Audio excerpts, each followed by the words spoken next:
right, Mark. Fourth quarter living. Here we are. Another year almost done. Roughly 2 months if you're being generous. Technically speaking, it's more, but we all know December's never a full month. How are you doing at this point of the year? Well, living the dream. I mean, I travel a lot, having a lot of fun. I do the things I love to do, so I'm very happy. I think things are all going the direction I think they were going to go, and so I made pretty decent money this year, which is always nice. And for the rest, really doing a lot of things, traveling a lot, talking to people, meeting a lot of people, and yeah, enjoying what I like to do. I've always admired that about your life. There's a lot of successful people, or at least looked at as being successful, and you and I know a few of them that seem to have everything on paper, but actually they don't really live a life that they seem to enjoy. And if anything, are maybe trapped. And these could be CEOs, these can even be billionaires, right? But they're very, very time poor despite whatever's in their bank account, which is always a fascinating paradox. But they're playing the status game, which, as you and I know, is there's no way to kind of win that. But with that said, this is what I love about you. When you're going around the world, you're talking to people from all kinds of walks of life, whether it's entrepreneurs, family offices, investment bankers, people from the government side as well, and from nothing in the bank account to pretty much everything in the bank account, and all kind of walks of life. What's the latest and greatest from your most recent travels, at least whatever you can share? Where have you been? Who's stood out one way or another, whether it's something you agree with or something new? Can you maybe shed a bit of color on that? Yeah, so I spent the past 4 months basically almost nonstop traveling. Spent a lot of time in Europe, a lot of time in North America, and just came back from the Middle East. I'm back in Singapore right now.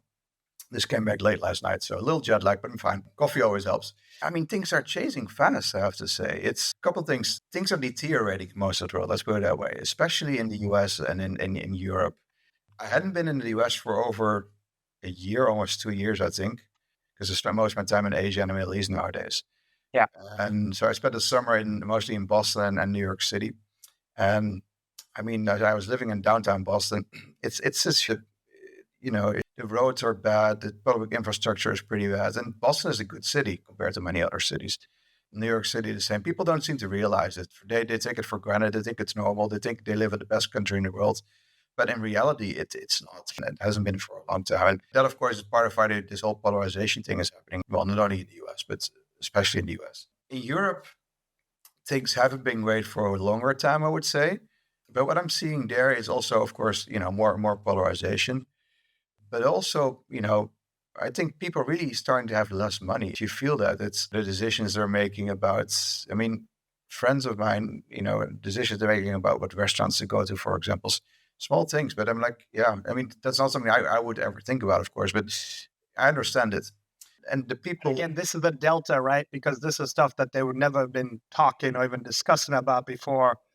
I remember even 2 years ago where someone was like, oh man, I don't know if we can make that trip to Sweden. And it was like an internal domestic European trip, yeah, but it had just gotten so expensive compared to what was the case before. So mm. hearing more and more of these stories and seeing more and more of these anecdotes, right? And then at the same time, what I'm noticing more recently is that the Bitcoin that people that I talk to, especially in Europe, they're getting worried about, are they going to be taxed on their Bitcoin in the future? There's really something happening. I feel it's something in the air. The governments are trying to do something to stop crypto or maybe just Bitcoin. It's becoming too valuable, too powerful. And you see it in different countries. I mean, Italy is taxing Bitcoin at 42%, while their normal capital gains tax, things like 25%. So there's a different treatment of earning money with Bitcoin than other things, which doesn't make any sense in my opinion. I agree. I mean, my 2 cents just as a caveat, and maybe you can expand on it on whether you agree or not. Like, I think when you take a big step back, and even if you ignore crypto, it's just the state of the regime we find ourselves in most of the Western kind of industrial world. And it's a regime where there's low growth, there's a lot of debt in the system. So there's similarities between the Europe and of course the US, but there's also things that are very European. And the biggest thing we've always had in Europe, as you obviously know, is well, we're together as a union in theory, but from a fiscal perspective, it's a cluster. And Germany has also been absolutely decapitated. So my view is like this is just the constant financial, creep, financial repression. We've seen now France going for global taxation. Yeah. I'm sure they are They're not going to be the last. You mentioned the Italy news on Bitcoin. I saw something out on X that again is this the gloves being thrown down, and I think in this case it was Denmark that, funnily enough, also had the same 42% on any realized or unrealized gains, right, in crypto. Yeah. And what's even more shocking there, and don't get me wrong, like the Scandies are notorious in Denmark itself of being, I don't even know what the word is when it comes to taxes, but they pretty much treat anyone like they're a terrorist, right, when it comes to kind of taxes. But they're basically moving back. And they're Yeah. saying, even if you've held cryptos from 2009, it's not like, okay, we're going to start to do it from this kind of date, which is normally the normal kind of MO, if you will. And I think it's probably a few different things. One is the general macro meta of financial repression, because they're doing that anyway before you even talk to crypto. I saw you tweeting about the exit tax that I think they're thinking about putting in Holland. Is that correct? Yeah, so they're going to come up with a proposal before the end of the year. There's a new government now, and they decided they want to see a proposal before the end of the year, so like very fast. And of course, Yeah. doesn't say it's going to happen, but the fact that they're even talking about it, Correct. I mean, that's for me the real thing. It's not even the money you need to pay necessarily; it's the fact that they're closing the borders for you to leave. So I see it like in the former East Germany, for example. There they built a physical wall and to keep people in. Now they're doing it with money. I'm a libertarian. I believe in freedom. I think this if you as a country start doing this, you're on the wrong track. I mean, I would pay the money to get out because of this. I mean, I actually paid an exit tax in Canada of 25%, including of my unrealized gains to get out. And to me, freedom is the most important thing in my life. Freedom to travel, freedom to live where I want to live. So if a country has an exit tax, I would leave actually, and not because of the money I need to pay, but because I want that freedom. And from a principles perspective, because it's a slippery slope. This is how it starts. you don't know where it's going to end. I mean, Holland is talking about a tax on unrealized gains, for example. It doesn't make any sense. They have no idea what they're doing. And of course, it's understandable that most people think, oh, that's great. The rich people can pay for it. And that's true. Most people have the money to pay for it potentially, but it's money that's otherwise being invested in companies. That's money that you need to sell your shares in companies, or you need to sell assets that are actually illiquid in order to pay this. That's the problem here. It's in the long run, it's cutting yourself in the foot. Well, yeah, I mean, I think it's even worse because you can kind of survive without a foot. But I think structurally that because, Europe's got another game, it's been this slow train crash. And I think it's just getting more and more, how do you say, the cadence and the volatility, the structural kind of decays is becoming a lot more screamingly clear. And to your point, the capital that can move, the people that can move, and the people who will be left within the wall are the ones who actually, guess what, are not contributing to the system. That's the thing. I mean, they seem to think we're still living in the 1970s when people weren't able to move. Nowadays, with the internet, it doesn't matter where you live. I'm doing this Zoom call now from Singapore, like I said, but I could have done it yesterday in Dubai, or I could have done it last week in London. Nobody knows where I am, or it doesn't matter. I can work anywhere in the world. And the other thing is, for example, I'm Dutch and I like Holland a lot. I like being there. But I mean, it's not the best country in the world. People there seem to think it is, but I mean, the weather isn't perfect. There's a lot of negative things as well. So keeping people in with high taxes is simply not going to work. The biggest thing is, of course, is the government should reduce their spending. That's really the biggest issue. They keep on printing money to pay for the high cost of government. I think the first thing you should do is start slashing government expenses by 50 to 80%. It's possible. Work more efficient. Use AI. It's not that hard in it. I think that will happen in the US very soon if Trump gets elected and Elon really gets the job of Doge. Was it government efficiency? We'll get to the US elections soon enough, but just sticking with kind of Europe. And I think it's also like a zeitgeist because we also seen, semblances of this also in places like Australia, places like New Zealand. And, there's some places that can get away with it. So, for instance, Norway, famously, really hard to be an entrepreneur there for the reasons that you said, right?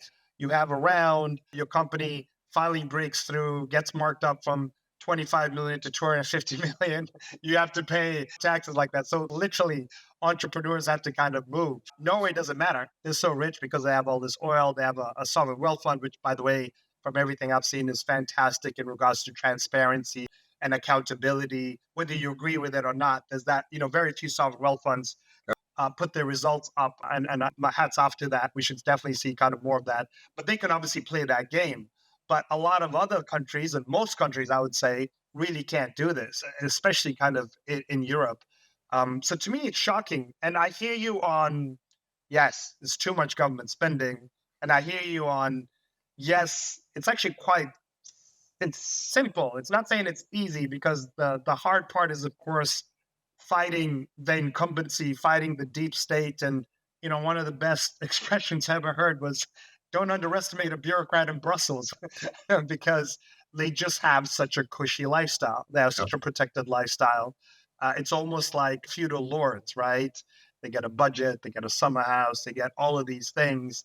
And these are the people who will fight tooth and nail to, again, like solve for themselves first and to everyone else.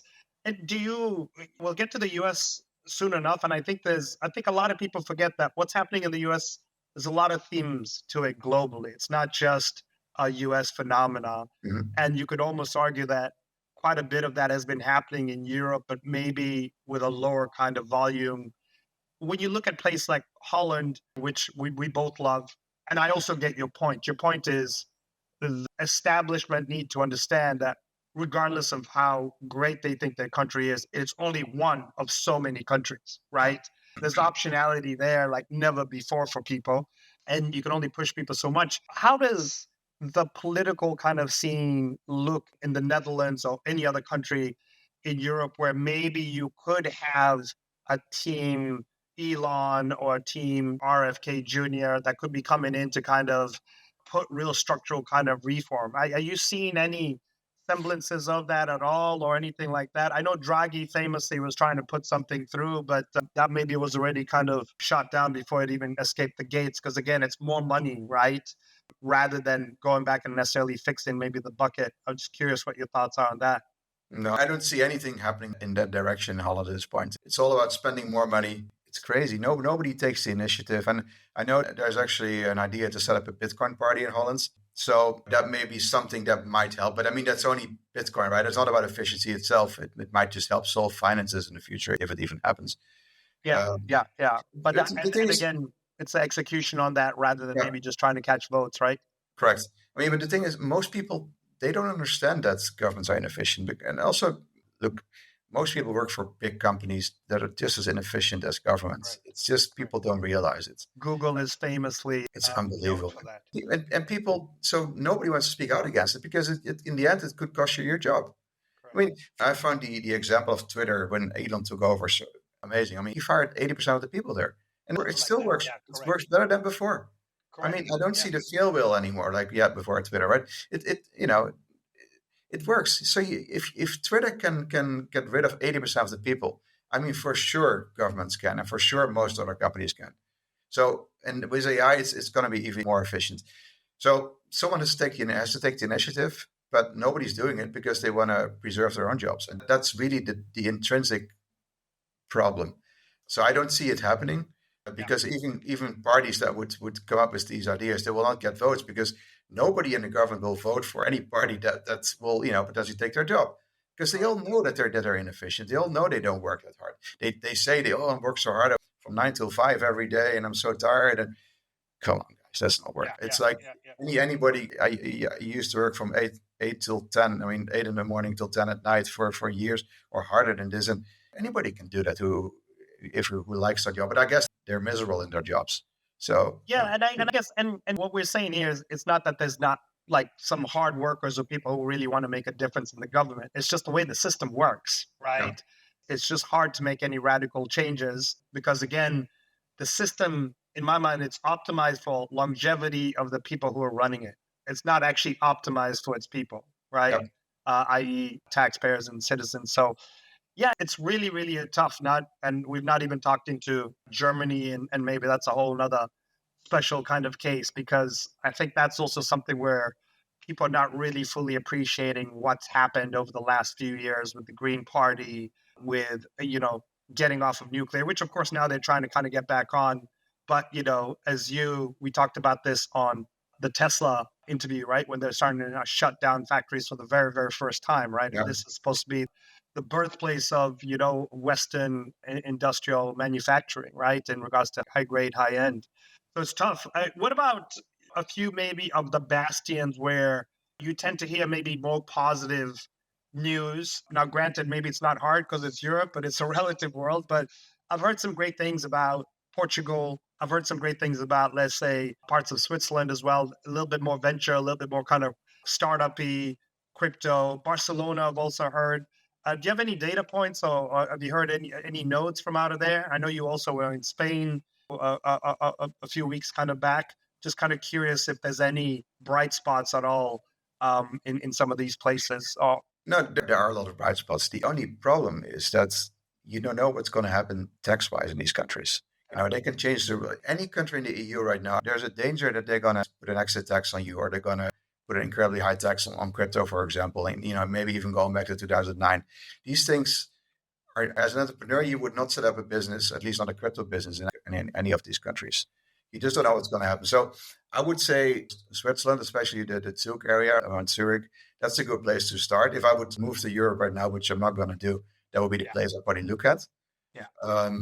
So other countries, not full time for sure. I stay away from Europe. It's just, you don't know what's going to happen. It doesn't feel like it's going in the right direction there. No, unfortunately, and it just seems to be like the song I've been hearing for, I think we're going on 2 decades now, almost, unfortunately, right? Yeah. Do you think, and again, maybe just throwing out some wild ideas, but we've seen this in frontier markets and emerging markets.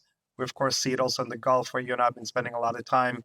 Could there be some kind of collection of economic free zones across Europe that basically would streamline, okay, this is what your tax is going to look like over the next 10 years.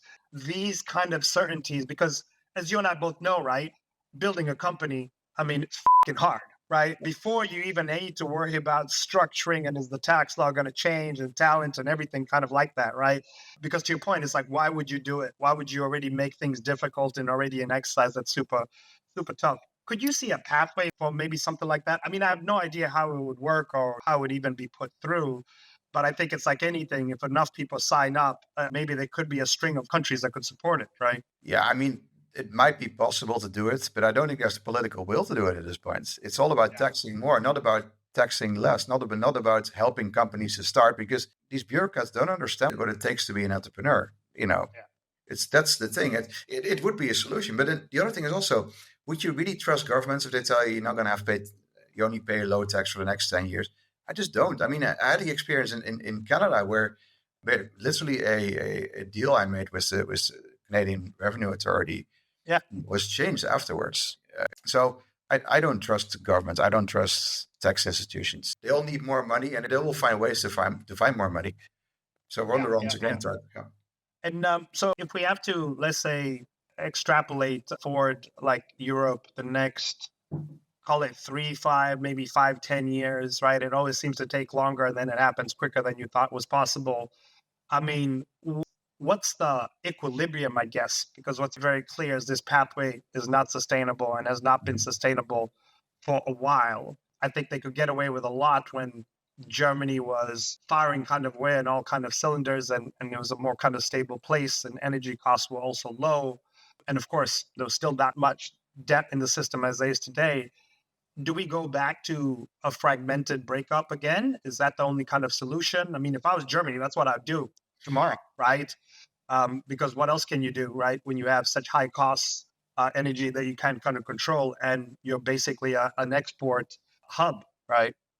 Yeah, so I think if you would ask the people, they may say, yes, we want to break up. They always think it's better. It always feels better if you make a change, it can only get better, right? But I'm not sure if that's true or not. But the politicians, of course, don't want it. The European politicians, like you just said, these guys don't want to lose their jobs, their cushy jobs. They will do anything to stop it. So I don't think it's going to happen. I mean, the Brexit that we've seen, that was an example where it worked. But I would have expected more countries to leave the EU after that, but it didn't happen. And so I don't think it's going to happen anytime soon. On the other hand, I mean, if things get really bad, they may be forced to do it. I mean, it's a kind of situation that has to get worse before there's the political will to actually make any potential structural change, right? Like, unfortunately. I mean, one thing, I was in northern Spain a couple of weeks ago. I mean, the highways are so amazing. They're so fantastic, all built with EU money. There's no traffic, no cars, beautiful highways. I mean, with tunnels, with bridges. I mean, and it's all you see the EU flag everywhere there actually in northern Spain because they're all financed by the EU. People in Northern Europe and Western Europe, they're paying for Southern Europe. And here, bridges in Germany are like falling down, and And there's potholes on the it's, autobahn. Like, in yeah, fact, you can't even. They're reducing the speed limits because literally the roads are not good enough. yeah, that's the Um, thing. It's yeah. things are changing, and most people don't see this. But I know this is in northern Spain, and the friend I visited there, he also told me about it. The EU is financing that part of the world. It's unbelievable, Fantastic. and It's just that cannot fascinating. continue like this. And I think that's a great template of like why this exercise of taking money from where it's produced and using it somewhere else doesn't work, because there's a lot more things that go into productivity, right? Culture, environment, long-term incentives, Yep. so on and so forth. Before we move on to the US, but just to kind of wrap up at least on Europe, any thoughts whatsoever on the very easy question of the NATO Ukraine versus Russia kind of conflict? Do you think it continues to kind of go on? I don't know if you have a view or not. It seems like the market's forgotten really about it, as tends to kind of happen with these things, right? That's indeed the markets have forgotten about it. The world sort of has forgotten about it. You don't read about it much in the newspaper. I don't read newspapers, but I mean, it's it's not front page news anymore. Um, but the war keeps on going on every single day, and if there's no political change in the world, it will keep on going on. So it's a joke, man. It's unbelievable. Yeah, if nothing, if there's no political change in the U.S., I think this keeps on going on. That's what I Yeah. strongly Yeah, believe. yeah. No, Yeah. and I think you're right, unfortunately.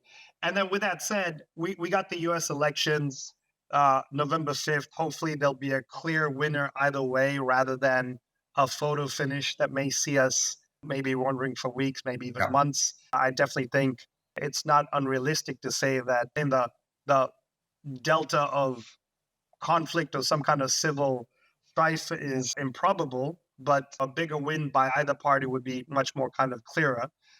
Any thoughts as we kind of go into it? And maybe you want to take like, what do you think happens if we do get a Harris win? What happens for crypto? What happens maybe in regards to how that ripples into the US and the rest of the world over the next few years? And then maybe we can do the same exercise with the Orange Phoenix, which I've been writing about ever since he's been dodging bullets, right, on July 13th. Right. Well, I mean, if Harris wins, which is a big if in my opinion at this point, and that's not because I'm a Trump fan or become a Harris fan. It's really because I look at poly markets. If I look at the betting markets, Yeah, I'm literally pulling it up. yeah, it really looks like she's not going to win. And if she's going to win, it's going to be by a very small margin. So, I mean, if she wins by a big margin, okay, fine. Let's see. Then, the world will continue like it is today, probably, potentially. If she wins by a small margin, we have a real problem because Trump will not accept it. Even if she wins by a big margin, he may not accept it. And we're going to end up in, that's the biggest problem we can get. Then it's really going to be a civil war. But assume she wins by a big margin, I think things will continue like they are today. They will be just as woke. The Ukraine war will continue. Gensler may stay in his job, or there will be some succeeding Gensler who is similar to Gensler. So the anti-crypto policies will continue. The government will support the labor unions and the big automotive companies that are not efficient at all instead of Tesla. It will be anti-business. Nothing will happen. The only good thing is that at least they understand climate change a bit more than Trump does. That's really the good thing about it, I feel. Yeah. But I mean, I don't think much will change if Harris wins. I mean, we have seen it with Biden. He wasn't really there anyway for the past years, and the government continued. So it's not the person itself who's running the government; it's the system itself. So there's good and bad things, but I think in general there won't be any real change. So that's Harris wins. And we will still not know who's running the White House, obviously, because that's been very clear for a while. And just the latest poly market odds. I mean, listen, I've been on a team Trump winning, again, not because I have a particular kind of preference. I just think it's very, very weird how Harris was put forward as a candidate and very undemocratic, and been writing about that for kind of a while. But even with that said, and also the fact that the July 13th bullet kind of dodging event, the iconic, obviously, picture with the fist up, right? To me, just, in many ways, whether you like him or dislike him is besides the point. It's a living legend, right? But I'm still very surprised at how big the disparity is here with this 64 to 35%. I was still expecting it to be a lot closer. I still think, we're all going to be there refreshing Pennsylvania on the night kind of before. Yeah, it's surprising to me. And what's been very, very clear is they had the strategy of what she was falling back, so she had to talk more and more, and it's just been this death loop, right? This doom loop, as basically flagged by David Sachs from the All In Pod, because I literally can't sit through an interview of watching her. It's incredible how bad it is. But both candidates are so bad. That's the thing. And one thing that most people don't like is they don't like to have to make a choice between two bad decisions, right? It's a frustrating thing from both camps, I think, is kind of where we're kind of at. But anyway, with all of that said, and not to get too kind of gritty into one thing or another, what about the Trump pathway? If this does play out, I'm sure different polls will show things much kind of closer. Also, let's not forget Trump winning in 2016. Very few people on the right side of that. It really looked like Hillary had it in the bag. But if we do get a Trump victory, I'm sure there will still be a very large contingent that voted Democrat. The real work will work. But what do you think happens markets? What do you think happens crypto in that kind of scenario? And maybe there's a knee-jerk reaction, and then there's a longer reaction, ripple-wise, politics-wise after that. Yeah, so I mean, for markets, it's going to be very, very good if Trump wins. I mean, I think the stock market will do extremely well right after his win, and also in the longer run, crypto as well. So it's a positive sign. I'm not sure if Trump's really going to make a lot of other changes. I'm not sure if he's really going to make crypto great again. Who knows? It's so also there. I mean, whatever candidate, whoever wins, the changes will not be huge. People all expect huge changes after Trump's in office. I don't think he's not a Milei or something, right? Like in Argentina, who made huge changes. On the other hand, look, if he really lets Elon run the Department of Government Efficiency, I mean, you could see some very, very interesting things happening, and that could be copied by other countries in the world as well. So that's something I'm hoping for. Look, again, I'm not a Trump fan at all. I hate both candidates, but of the two at this point, he seems to be more the better candidate, despite the fact that he doesn't believe in climate change. But in the end, is maybe the biggest issue in the world for everybody. I mean, should be. But it's anyway, we'll see what's going to happen here. But having Elon on board in the government somehow is certainly a good thing. And let's hope in that way that things will change when Elon's there. Yeah. No, okay, no, fair point. And then I'm assuming that you'd expect, at least my expectation is a lot less conflict abroad with the U.S. with the Trump presidency, similar to what we saw during his last administration. So a lot less warmongering, a lot less feeding to the industrial kind of complex. I hope so. I mean, nobody wants war, right? It's what's happening right now in the Middle East, in Israel, the Gaza. It's horrible. It's what's happening in Ukraine. It's terrible. I mean, you want to find a way out of these things. And right now, nothing's changing. It seems to be good for the war industry, the weapons industry. So there's no incentive to stop it, basically. And I hope that will change. Yeah. Listen, let's touch on two more things, man, and then maybe we can do a wrap if you still got time. We obviously did a phenomenal piece on the one and only Elon. In this case, it was on Tesla. So we'd put out your thesis that you'd been telling me for a while, and I think you already were flagging this when we were like 180. I think we're sitting now, big move up on the stock. I think we're maybe 260. Yeah. So this here is the weekly kind of chart. And interestingly enough, unlike the S&P, which is basically making new kind of highs, Tesla is still off all-time kind of highs. And so many things have happened, right, over the last, quote unquote, 2 years on this, which you covered very, very eloquently on. What's been obviously early days, and a 50x call is, of course, a 10-year call. So we're not trying to mark to market on kind of any of that, right? There's a lot of noise in the near term. But what's been some of kind of maybe the feedback that you've been getting back generally off of this? You, of course, also covered the most recent kind of earnings. Maybe you want to give us a little bit of an update on your thoughts, what's being confirmed, what's not, what's taking longer, or what seems to be on track? Yeah, I mean, I think Wall Street finally starts to understand what Tesla can achieve potentially over the next couple of years. I think what happened during the earnings call is that Wall Street for the first time got some things they can use in their models, some dates about when the robotaxi goes live, some price points for the robotaxi. I mean, at the same time, the traditional metrics for Tesla, so the vehicle deliveries, the cost of goods sold, all outperformed. Elon gave a expectation of growth of 20 to 30% in deliveries next year, which is out of this world, where every car company is going down the drain and they go up 20, 30%. I mean, that is so amazing. And I think Wall Street starts to understand that actually people keep on saying, oh, Elon, he cannot deliver. Well, he always delivers in the long run. It's always the time frame. He's always too optimistic, but in the long run, he will deliver. And I think that became clear during the earnings call. He's starting to deliver right now. It's happening.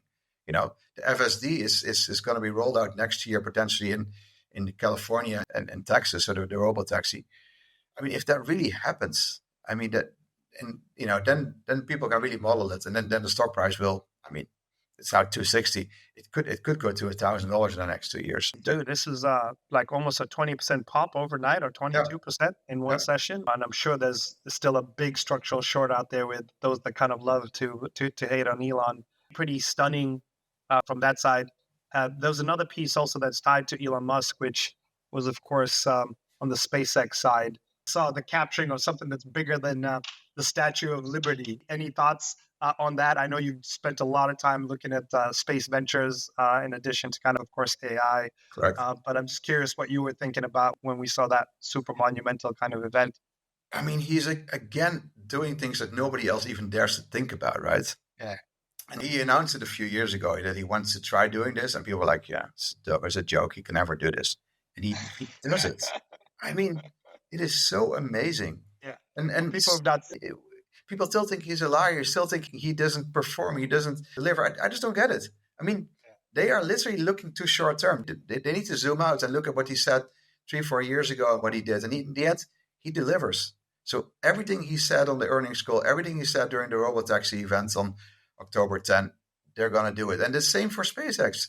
I mean, look at this, man. It's fantastic. We'll have a live reel that will load up without the lag on it, but it's insane. It's just absolutely kind of insane as a whole.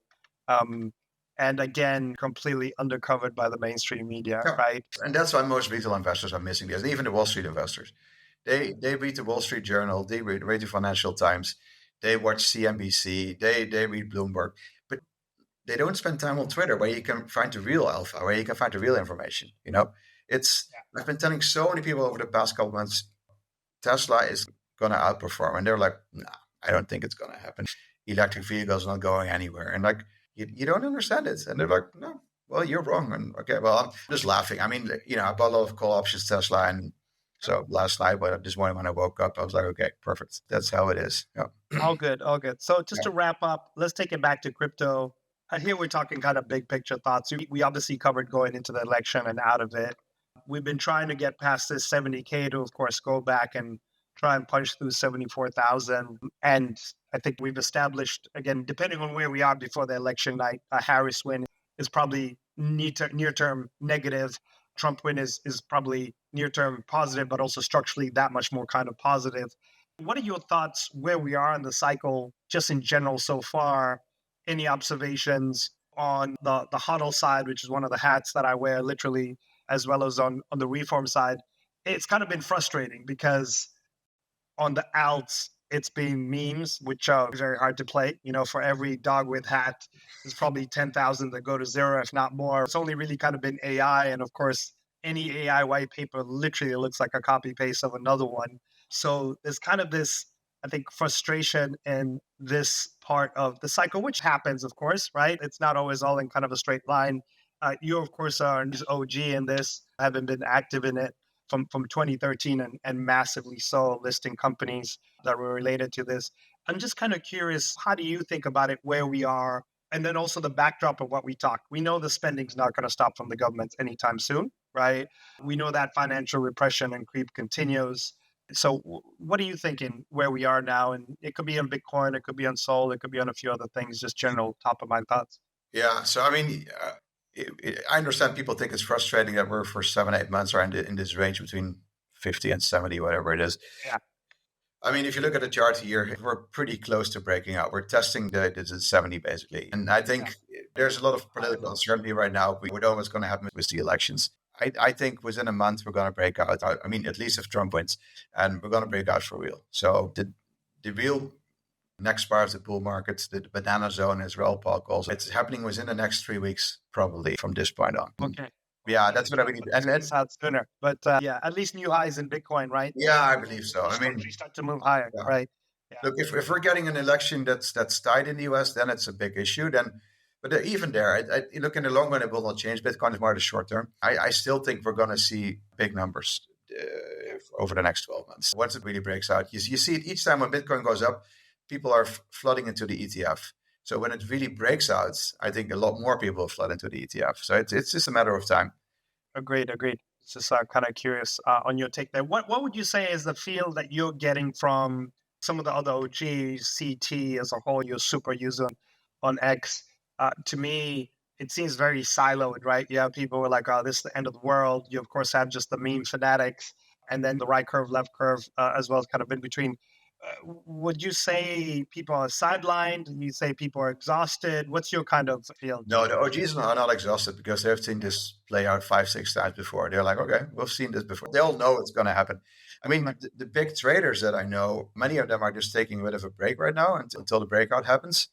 They are ready. They've got their capital ready. They're ready to go. Yeah.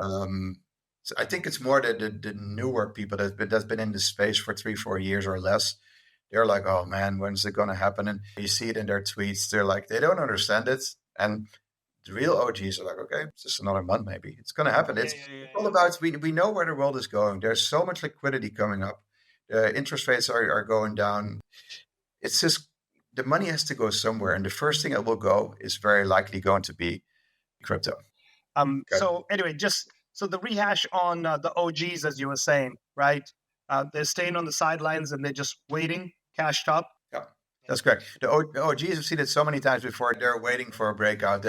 Many of them are taking a break, waiting for the next phase in the bull run to start. Basically, the people that I talk to say, yeah, it's going to happen. There's just no doubt about it. There's no signs that it will not happen. So much liquidity is coming into the markets. The interest rate environment is changing. Yeah, I mean, all the signs are green right now. So it's just a matter of time. And I think it's a matter of weeks and before something big might happen. And not just Bitcoin, right? I mean, I think, Solana will do extremely well. I mean, yeah. Look at Solana; it keeps on going up at the moment. It's outperforming Bitcoin. Ethereum keeps on going down the drain as expected at this point. I mean, they will do okay during a bull market. The price will go up, but it will stay behind Solana and Bitcoin for sure. I think once we break out, the top meme coins will do extremely well. The bigger ones, the dog whiz hats of this world. So let's see. It's interesting times ahead over the next couple of months. Yeah, I mean, it's quite interesting actually on Solana, as you said, where it could basically you do all-time highs in a day, right? Easy from this level. And that's quite bullish, as well as unusual to see one of the alts outperforming so steadily what's happening on the BTC side. I hear you in some of the memes. I also really like, we talked about, of course, WorldCoin before and real-world assets, the likes of Ondo, for instance. One area that I'm really keen on is Base. That base ecosystem. It's a bit of a catch-22 because it's still new, so there's no really big kind of established names on it. But I've been spending a lot of time on Aerodime and Moonwell as well, and that's definitely, I think, an area that's going to get much hotter. And then, of course, AI, as we know. But fantastic, Marc. Always a pleasure catching up on these fireside chats. Any kind of closing thoughts on your side in general? Well, I think the next 2-3 weeks are going to be very interesting. Fireworks. Everything could change or nothing will change. But I think the next weeks are going to be super important with the US elections coming up. I look forward to the rest of the year, actually. I mean, we're getting close to the end of the year, but I think there's some real money to be made over the next couple of months. So I agree. Yeah. So anyway, let's do a pit stop post the elections, and then we can jam on what we're thinking about 2025 is going to be starting and looking like. All right? Excellent. Awesome. Okay. Appreciate you, sir. Well, catch you a bit later. Bye.